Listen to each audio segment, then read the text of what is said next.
ఇప్పుడు మీకు అదే ఎలక్ట్రిక్ ఆటోలు ఇస్తామని చెప్తే ఆయన ఏదన్నా చెప్తే మీరు ఇక్కడనే ఉండిపోతారు కదా. ఎవరి ఇయర్ సార్ ఎలక్ట్రిక్ ఆటో అంటే అది వేరు.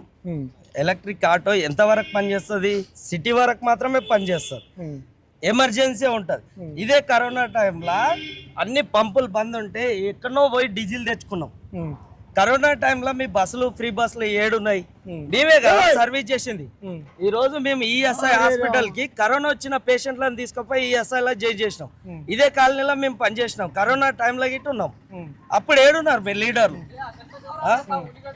మీరేమో ఏసీ బస్సులలో తిరుగుతారు, ఏసీ కార్లలో తిరుగుతారు, మేము వచ్చేసి రోడ్ల మీద బతికేటోళ్ళము.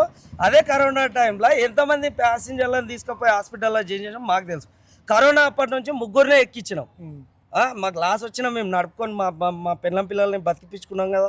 ఈరోజు మా పిల్లలు, ఇప్పుడు నాకు 2 కొడుకులు, నేను స్కూల్లో జాయిన్ చేస్తే ఈరోజు ఇప్పుడు మీకు అదే ఎలక్ట్రిక్ ఆటోలు ఇస్తామని చెప్తే ఆయన ఏదన్నా చెప్తే మీరు ఇక్కడనే ఉండిపోతారు కదా. ఎవరి ఇయర్ సార్ ఎలక్ట్రిక్ ఆటో అంటే అది వేరు.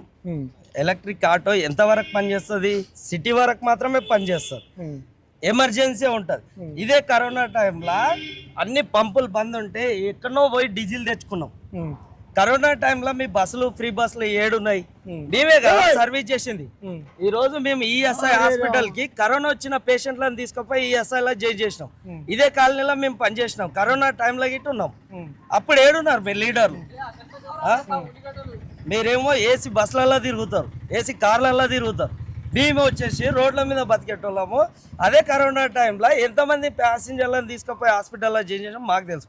కరోనా అప్పటి నుంచి 3 ఎక్కించినాం. ఉమ్. మాకు లాస్ వచ్చినా మేము నడుపుకొని మా పిల్లం పిల్లల్ని బతికిపించుకున్నాం కదా. ఈరోజు మా పిల్లలు, ఇప్పుడు నాకు 2 కొడుకులు, నేను స్కూల్లో జాయిన్ చేస్తే ఈరోజు